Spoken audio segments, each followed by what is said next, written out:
great to see you again this Sunday after Easter. So we can say today, he's still risen. Oh, I caught you there. You weren't sure what to do with that. So he's still risen. The proper response would be, he's still risen indeed. Right? He's still risen. He's still risen indeed. Yes. So I think sometimes we feel like that's the day we celebrate the resurrection and we're sort of done with that. But that's not how it works. We can declare he's risen every day of the year, not just on any Sunday, but every day of the year, and not just from 8:15 to 12 o'clock when we're in this building. Sacred moments, moments where God shows up in a way you could not have anticipated, those moments can happen in everyday life. Far removed from a Bible study group or a worship service or the places where we typically think about God showing up.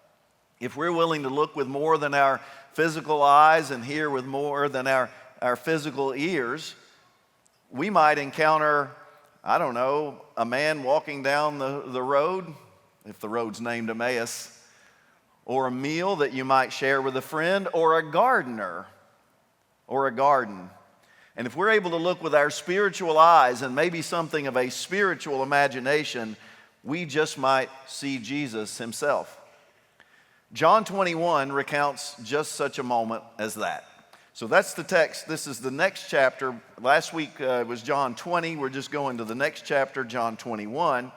And this is a big fish story. I wish I had a big fish story. If I were a fisherman and had been, I'm sure I could start with a story about one day out fishing where things didn't go right the way I hoped. Maybe that wouldn't be comical. Or where I caught a really big fish, and that'd be a big fish story. I really don't have any fish stories. My fish stories are just not very good. I remember my dad somehow ended up with a boat. A pretty large boat. It wasn't just a little fishing boat. I was young. I don't remember where it came from. I know we only had it for a short period of time, but he took me to the lake. And all I remember is that whole several days we were out there, we didn't fish at all because he was working on the boat the whole time. That's my fishing story. I do remember floating the river, the Powell River in East Tennessee with some members of the church where I was pastoring when I was in college. And I don't really remember catching any fish then. I remember eating Cheetos and drinking Pepsi. These are my fish stories. But John 21 is a real big fish story. And it starts on a day that's about as ordinary as any day could possibly be for a group of Galilean fishermen. A day of fishing, maybe some frustration, and sharing a meal with friends. But it's that ordinary backdrop that provides the background for a sacred moment, an extraordinary day for the grace of God. John 21, as ordinary as it begins, is coming on the heels of anything but an ordinary series of events. That's where we saw Mary going to the tomb and finding it empty, and she runs. And she finds the beloved disciple and Peter, and they run. And they discover also that the tomb is empty, and Peter discerns that he's raised from the dead. They discern that he is raised from the dead. And then I didn't go on and do that, but if you keep going in John 20, Jesus shows up to his disciples who are behind a locked door. And they're fearful, and they're concerned for their own safety, and he breathes the Holy Spirit on them, and they are empowered. He also appears to Thomas because Thomas happened to be out to lunch when he showed up to the others, and later he appeared to Thomas and he saw the marks in his wrist and he saw the spear, the wound in his side, and he knew that it was Jesus raised from the dead, and he declares, "My Lord and my God." I mean, these are not ordinary moments. These are the most extraordinary moments in human history. Those original eyewitnesses of the resurrection of Jesus. And then we turn to chapter 21. Shockingly ordinary, at least at the beginning. So verses 1 through 14 is about fishing. It starts, after this, Jesus revealed himself again to his disciples by the Sea of Tiberias. So that's the Sea of Galilee. Now, they don't know that. we're clued in that it's not going to be an ordinary day, but these disciples who are going fishing, they don't know. They don't get that narrator's clue. They're just going on with what looks like an ordinary day. And it's Simon Peter, Thomas, who's called the twin, Nathanael from Cana of Galilee, Zebedee's sons, that's James and John, and 2 other unnamed disciples. So we've got 7 disciples who go out and fish on this particular day. It seems almost unbelievable that in light of chapter 20 and the fact that they'd given their lives to this message that Jesus is the Messiah and the kingdom of God has come, and then he's crucified, but he comes back to life just as he said. What do you do after that? Well, apparently you have to go back to living your life. And you have to figure out, what are you going to do in these everyday kind of ordinary moments of life? And so we're just, within a week after the resurrection, Peter's sitting around and he's like, what are we going to do now? And Peter says, I think I'll go fishing. And why would he do that? Because he's a fisherman. We learn that when his first appearance, he's called in Mark chapter 1, he's fishing, he and his brother Andrew. And Jesus says, come follow me. So he's a fisherman. So what's a fisherman do? He goes fishing. And the other 6 say, well, we'll go with you. Looks like he's their leader already. And their all-night expedition does not yield much of a catch. Let's keep going. They said, we're coming with you. They went out, got into the boat, but that night they caught nothing. When daybreak came, Jesus stood on the shore, but the disciples didn't know it was Jesus. Friends, Jesus called to them, you don't have any fish, do you? Nope, they answered. Cast the net on the right side of the boat, he told them. You'll find some. And so they did. And they were unable to haul it in because of the large number of fish. The disciple, the one Jesus loved, said to Peter, it's the Lord. When Simon Peter heard that it was the Lord, he tied his outer garment, his cloak around him. He'd taken it off and plunged into the sea. Since they weren't far from the land, about 100 yards, the other disciples came in the boat, dragging the net full of fish. When they got out on land, they saw a charcoal fire with fish lying on it and bread. Bring some of the fish you've caught, Jesus told them. So Simon Peter climbed up and hauled the net ashore full of large fish, 153 of them. Even though there were so many, the net was not torn. Come and have breakfast, Jesus told them. None of the disciples dared ask him, who are you? Because they knew it was the Lord.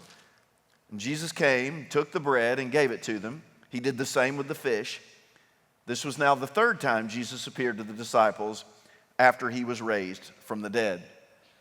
So Peter says, I'm going fishing. The others say, we'll go with you. 7 disciples are out there in the boat fishing. They fish all night, and they catch absolutely nothing.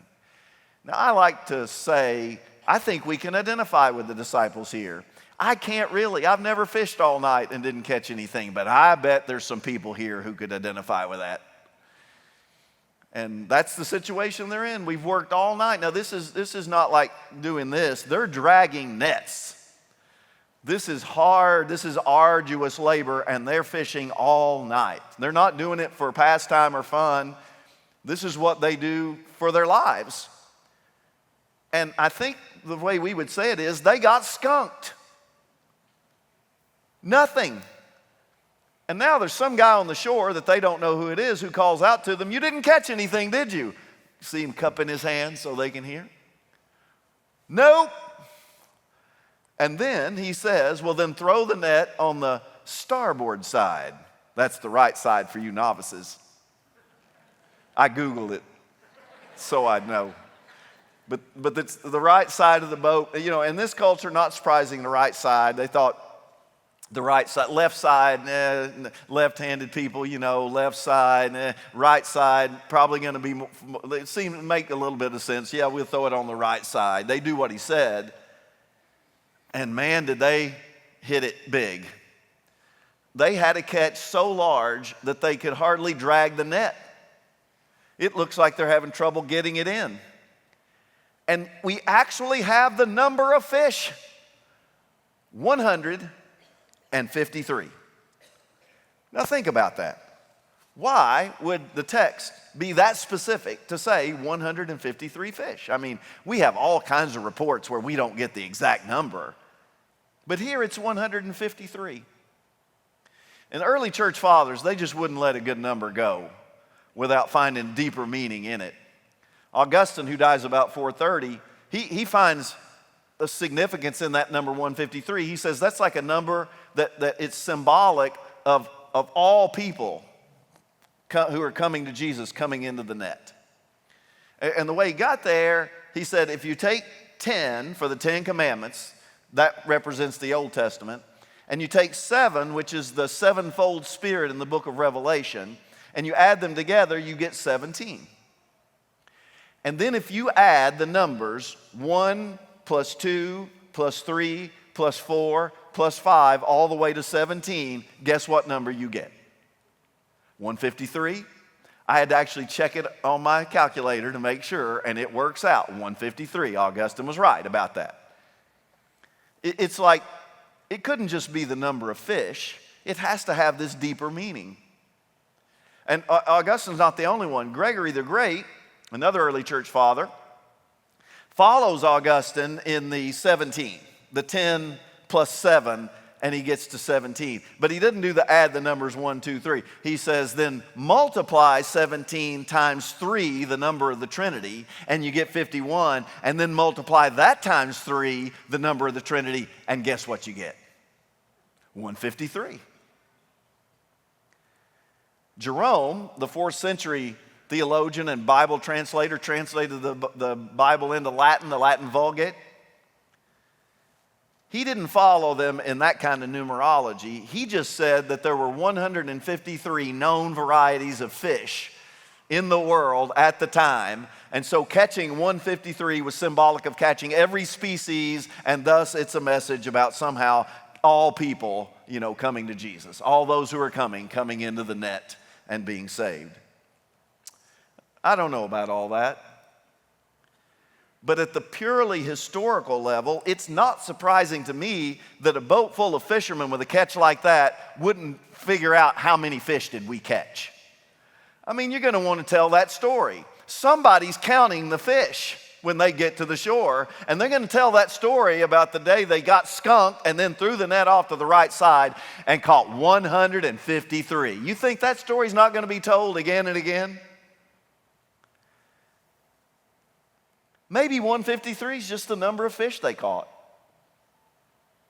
But it seems too ordinary. And maybe that's the point. We want there to be more. We want that number to be symbolic of something much greater than just the number of fish because it's too ordinary.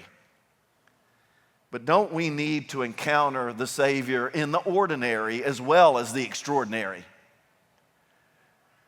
We need to encounter Jesus on days outside of Easter, on days outside of Sunday. We need more than a stained glass Jesus who only speaks words from the cross and only at sacred moments.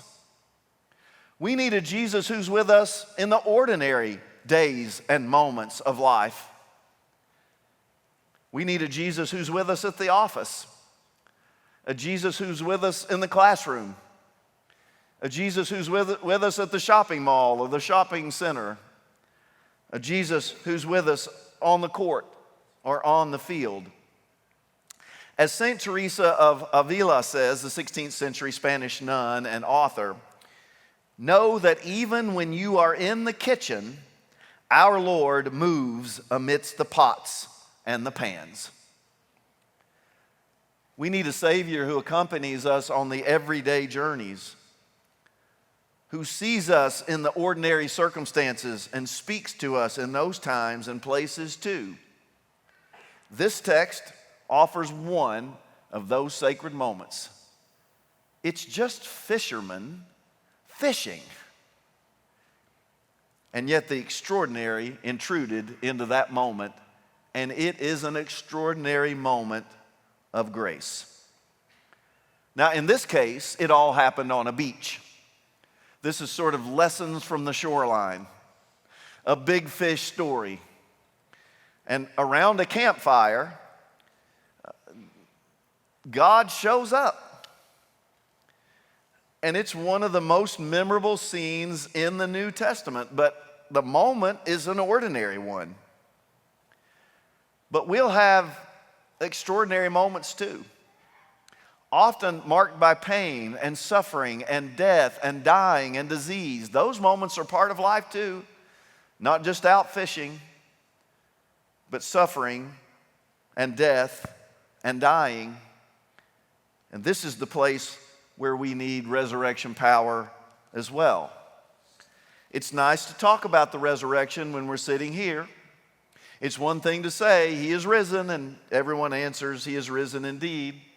It's one thing to talk about it in a Bible study group, but the resurrection matters most where there is death and dying. Jesus shows up in the ER. Jesus shows up when the doctor comes out and says, we did everything we could. Jesus shows up at a funeral home when maybe you catch a glimpse of your loved one there and it just is like a punch in the stomach. Jesus shows up in the nursing home where once strong-bodied and strong-minded men and women might begin to waste away with the knowledge that life has now come down to this: a long wait for death. Jesus shows up there too. Or even in places like a meth lab, where it seems like it's all about death and it's like a living death. And yet Jesus can show up there too with His resurrection power. He shows up in places like this because that's where we need Him most. Whether in the grind of everyday life or facing death in one of its many forms, our hope is that Easter just keeps on happening. And we can keep saying, He is still risen, and you can say,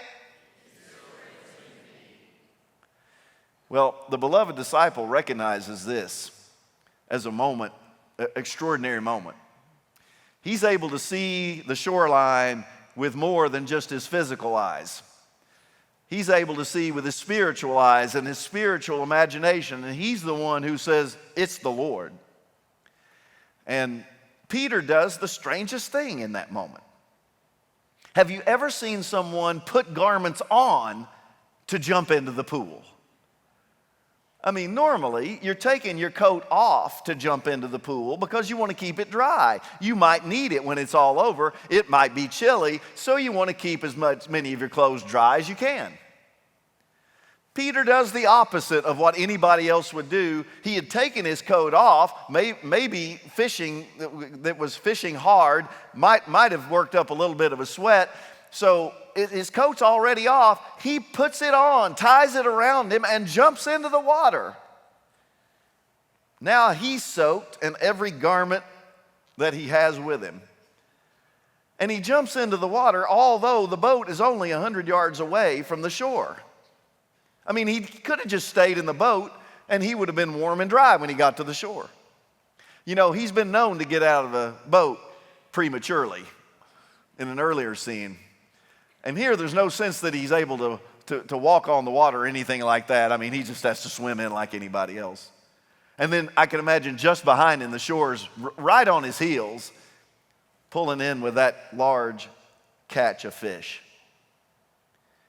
And now these 7 disciples are standing on the shoreline with Jesus, who's got the fire going. He's grilling fish. His first words to them in this scene, you want to talk about ordinary?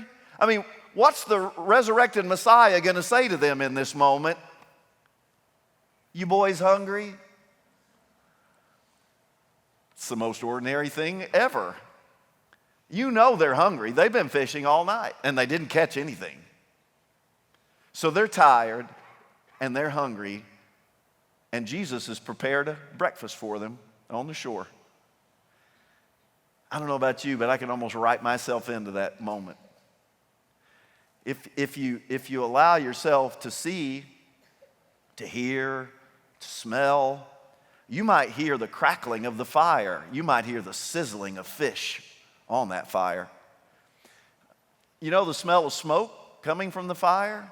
How about the smell of freshly baked bread? And if you got the eyes to see, you can almost see the coarse faces of those disciples and their bloodshot eyes. You know they hadn't had any sleep. And Jesus had not spoken to Peter since he had denied Jesus. There's been no moment where they have any kind of exchange. Now, maybe they had spoken, but the text never indicates it in any of the Gospels. So here he is in this moment, standing around a fire, and suddenly he has something to say to Peter. And that leads us to feeding. So we're fishing. Now the fishing's over. We're standing on the shore, and it turns to feeding. And it starts at verse 15. When they'd eaten breakfast, Jesus asked Simon Peter, "Simon, son of John, do you love me more than these?" "Yes, Lord," he said to him, "you know I love you." "Feed my lambs, then," he told him. A second time he asked him, "Simon, son of John, do you love me?" "Yes, Lord," he said, "you know that I love you." "Then shepherd my sheep," he told him. He asked him a third time, "Simon, son of John, do you love me?" Peter was grieved that he'd asked him the third time, "Do you love me?" And he said, "Lord, you know everything. You know that I love you." "Then feed my sheep," Jesus said. The scene now changes quickly, and all the attention shifts to Peter. Peter the leader, Peter the audacious, Peter the one who speaks up first, Peter the courageous, the enthusiastic. But of course, in these last days, it's been Peter the unfaithful and Peter the cowardly. And no conversation has been spoken between Jesus and Peter since he denied him 3 times. And now, standing around that fire, Jesus looks over at Peter and asks him the question, "Do you love me more than all these?" And Peter's answer is quick, "Yes, Lord, you know I love you." And then Jesus says, "Then feed my lambs." He asks him the same question again. Peter responds in the same way. Jesus' response is, "Shepherd my sheep." And again, Jesus asks him, "Do you love me?" And once again, he affirms, "Yes, Lord, you know I love you." I'm not sure Peter's figured it out quite yet. But it seems that Jesus is offering Peter grace for breakfast. With each denial, 3 of them, Peter had said, "I don't know him." And now, standing over this fire about a week after those events, Jesus is giving Peter the opportunity to strike each one of those denials with an affirmation, "Yes, Lord, you know I love you." Now, it is true that there's some interesting language going on here. In the first 2 instances when Jesus says, "Peter, do you love me?" he uses a Greek word, agapao. "Peter, do you love me?" He uses that verb. And that's a verb that can have a nuance to it that other Greek words for love might not have. It can be a way to describe self-giving love, self-sacrificing love, the kind of love that God has shown to humanity. But not every time. It just has that nuance possible. So the first 2 times Jesus says, do you love me? He uses that word, agapao. In each instance, when Peter answers, he changes the word love to phileo. Now that's a different word for love, and it can have the nuance of like brotherly love, friendship kind of love. You know, that's good love too. But it can have a little different nuance. If you've ever been to a city in Philadelphia that's called the City of Brotherly Love, did you know that the actual name of that city, Philadelphia, Philia is love, adelphos is brother. The name of the city in Greek is brotherly love. Now you can dazzle someone with that later today. But that's the word Peter answers with. In the 3rd time Jesus asks him, he actually uses the phileo word, and Peter answers again with that word. I don't think there's any great distinction to be made here. I don't think Jesus is fishing for a certain kind of love, not to use a pun there, but Jesus is fishing for a kind of response here that he wants Peter to love him in a certain kind of way. In this instance, it seems the words are being used interchangeably. The point is not what word he uses for love here, because they can be synonymous. The point is he asks him 3 times about a week after he had denied him 3 times, and Jesus gives him the opportunity then to affirm his love for Jesus. I mean, what would you have done? What would you have said to Peter in that moment? After you had told him beforehand he was going to deny you 3 times, he says, "Oh no, Lord, I'll never deny you. I'll die for you." And then within, hours, he's denying him 3 times. I know what I would have said at a minimum. "I told you so." At least. Or maybe, "That was bad, Peter. You really let me down." Jesus looking at you, shaking his head and saying, "You really let me down." Oh, that'd be tough. Nothing like that. These first words, to our knowledge, that he speaks to Peter after Peter's denials is, "Do you love me?" 3 times. And Peter affirms his love 3 times. I would also emphasize that in each case, Jesus says, "Then feed my lambs," or "shepherd my sheep." It's a subtle way to say, "Well, that's good. I'm glad to hear you say that. But now put those words to action." Jesus had declared in John's gospel that he's the good shepherd.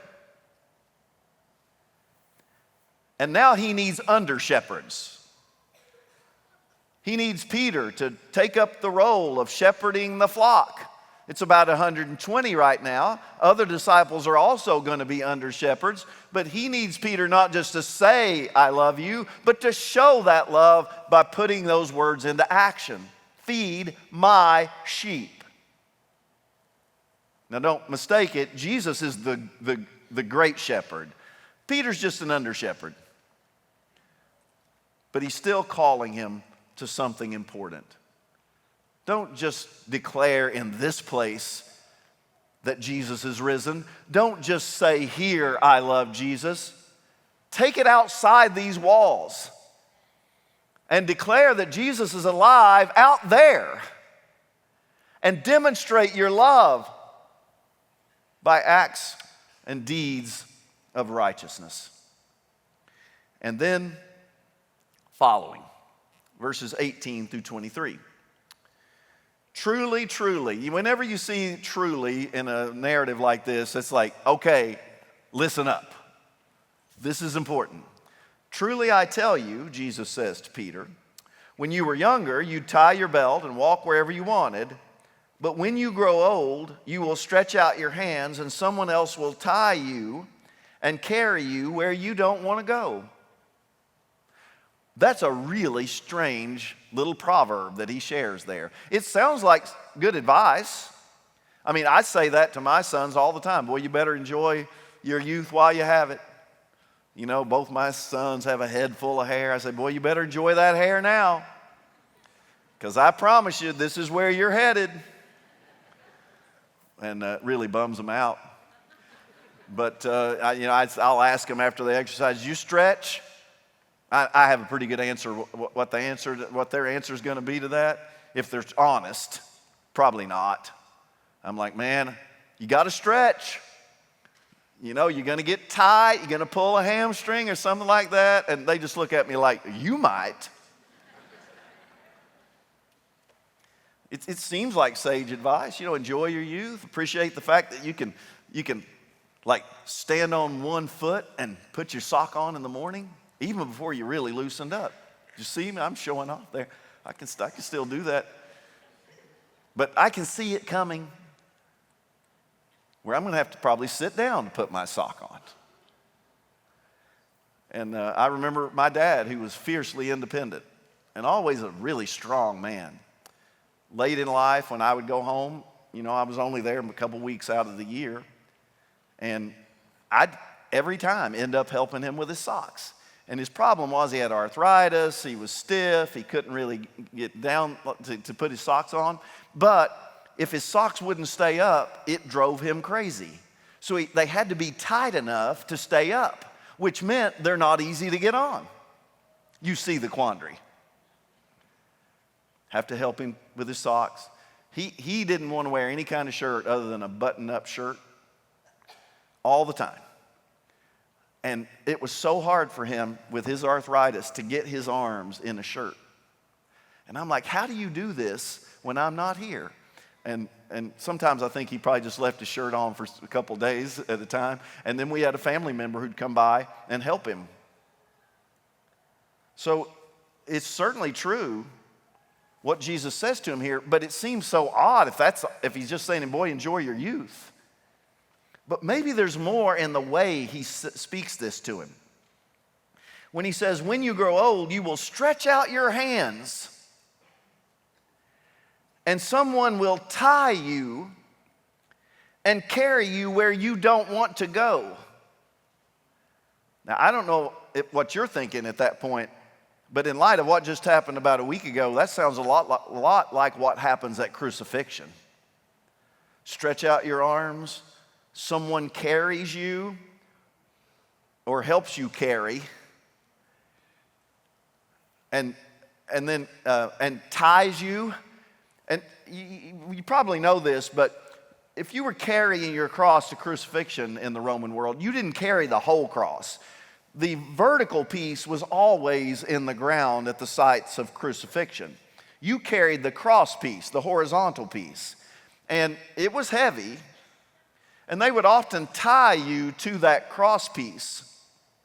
And then you might carry it yourself, but if you couldn't, if you were falling, then someone would help carry you to get you to the site of crucifixion. And it seems like that's exactly the picture that Jesus is painting. And in light of what had just happened to Jesus and what was happened so frequently in the ancient world, crucifixion, Peter may figure out here that that's not just a proverbial saying. He's just told me how I'm going to die and when. You're going to live to be old, and then you're going to die in a way that glorifies me.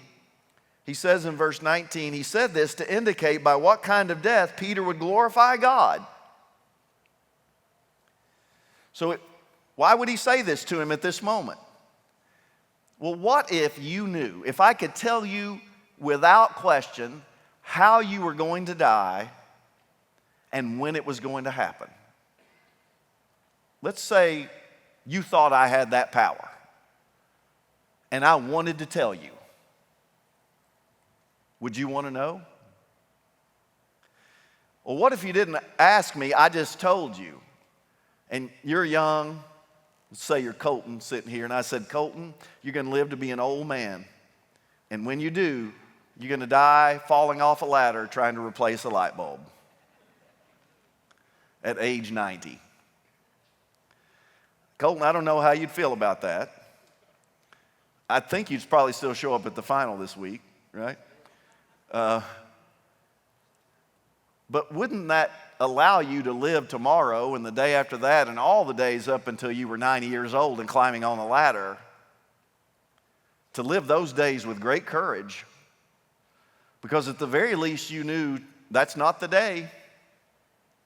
Peter's going to face a lot of frightening, horrifying days of torture and beating and imprisonment. He can face those days knowing in these days of his youth, that's not going to be the way he's going. And what do we know about Peter's death? All the tradition is, although we don't know it for certain, but all the tradition is that Peter was executed on a cross like Jesus. And in some sources, although they're apocalyptic, I'm not going to say it with certainty, but he was actually crucified upside down. But all the tradition would say that's precisely what Jesus had indicated to him. So Peter, verse 20, and after saying this at the end of verse 19, he told him, now follow me. Like, okay, I'm telling you now, don't worry. You're not going to die till you're old, so follow me. Follow me where? Eventually to your cross. Isn't that what Jesus had actually told Peter and the other disciples after Peter said, you're the Christ? Take up your cross and follow me in Mark chapter 8. That's essentially what he's told him here. Only it's follow me, and someday when you're old, you'll take up your cross. Peter turned around and saw the disciple Jesus loved following them, the one who'd leaned back against Jesus at the supper and asked, Lord, who's the one going to betray you? When Peter saw him, he said to Jesus, Lord, what about him? Now, there seems to be a little rivalry between them, so maybe that is, what, I'm going to die and he's going to live and not have to die? That's possible.